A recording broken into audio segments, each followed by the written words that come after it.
G'day everyone, Jonathan here. Today we are here to talk a bit about the Sevr X1 charger and connecting it to the Tuya Smart Life app and just a few functions in regards to the app and how it works. Just a bit of a troubleshoot through the whole process. So yeah, let's get into it. So first thing you want to do with that is obviously you need to download the Tuya Smart Life app on your device. You will notice there are two Tuya apps. So you have your Tuya Smart and your Tuya Smart Living. The blue app, which is the Tuya Smart Living, that is the app that is compatible with the Sevr X1 charger. Once your app's downloaded, open it up.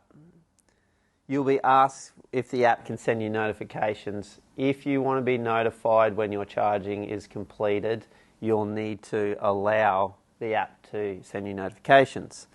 Agree to all their policies.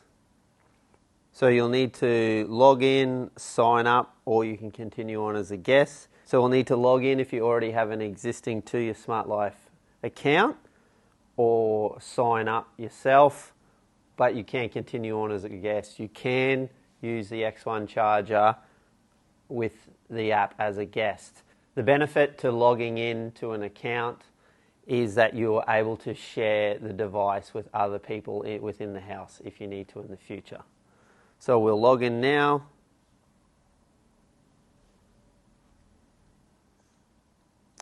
Okay, we're logged in now. Now it is free to start an account. It doesn't cost anything to use the Tuya Smart Life app, so to log in does not cost you anything. Once we've logged in, the app has automatically found our device waiting to connect there. You'll notice the indicator light on the Sevr X1 charger is blue and flashing. This means it is waiting to pair with the device. So with that, we can add the device. We'll need to log in and connect it to our local network, the same network that your device is connected to. You'll notice the indicator light at this part is changed from blue to green. This means it is pairing with your device. Once the pairing process is connected, it will change from flashing green to solid blue. That is now connected. Our X1 charger is connected to our app. So we are now into our X1 charger. Now, if we would like to share this device with someone else that's in the house or someone else that will be using the device, once they've downloaded the app and logged in themselves, we can share it with them by pressing the edit button in the corner and then share device. And now we can send it through either a text message or we can send it through via the app. Now that your app is connected to your charger, we can test the function of the charger simply by swiping on. We now see that our charger is ready to charge. In this instance, it's telling us that it's waiting. It's waiting for a pilot connection between our charger and our car. Once it sees that the cable is in and it's connected to the car, it will begin charging. Once that's done, the car will charge. When we're finished, it's simple by pressing stop, and then that will free up the charger. Once our charger is all tested, it's ready for the customer to take control of. Now, as an installer, when we leave, we need to remove the charger from our app.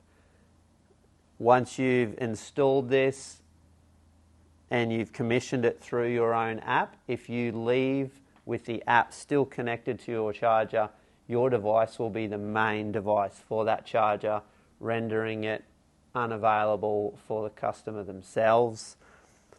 To remove it from your app, it's as simple as going to the edit button in the corner and then down the bottom, remove device and wipe data, confirm,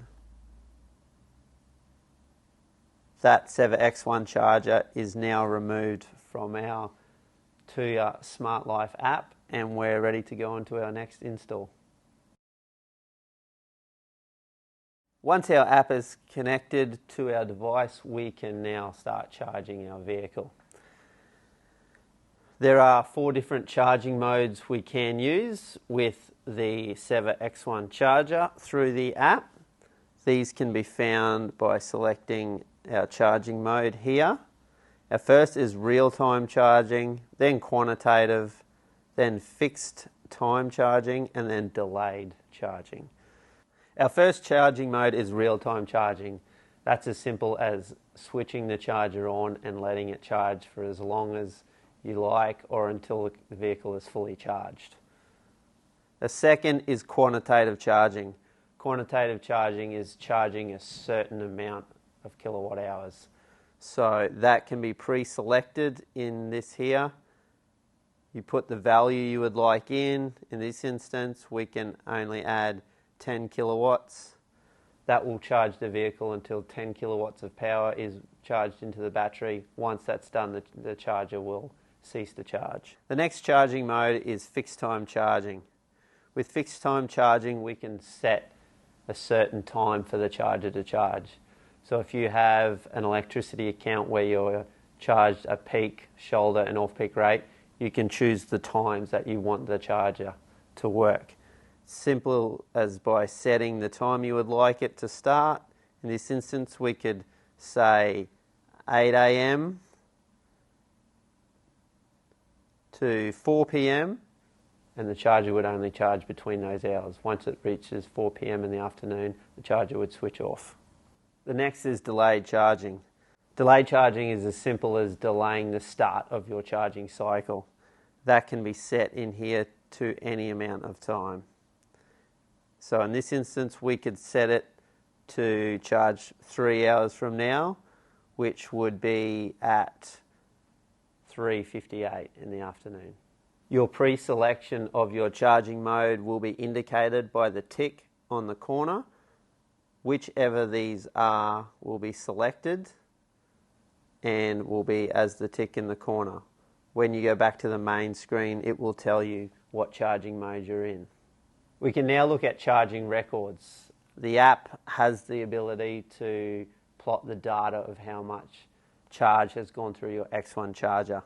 All we need to do is hit record down the bottom. That will bring up our screen. In this instance, there's no record of this charger being used at all. So that just gives you a basis. You can also click on the amount of kilowatt hours that the charger has put through. It can even be split into daily, monthly and yearly amounts.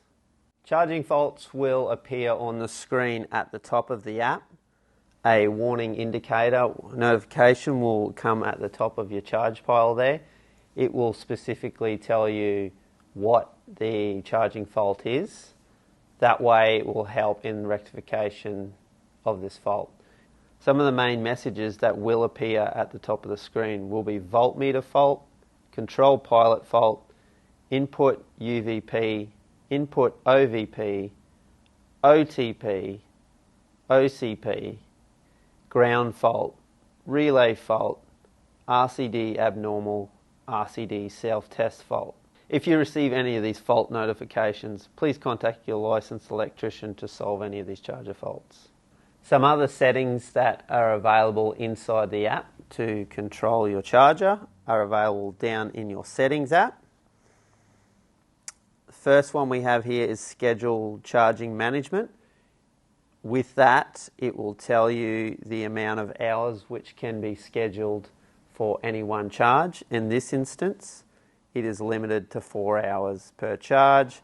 We can change that to whatever we want here. Once selected, we can confirm that, and then that will limit the most amount of time that can be charged at any one charge time. Next on the list is your charge record export.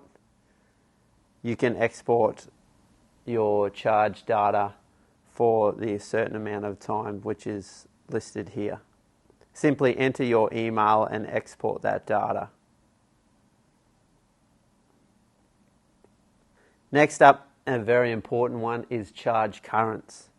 Here is where you can limit the amount of current which can flow through your EV charger.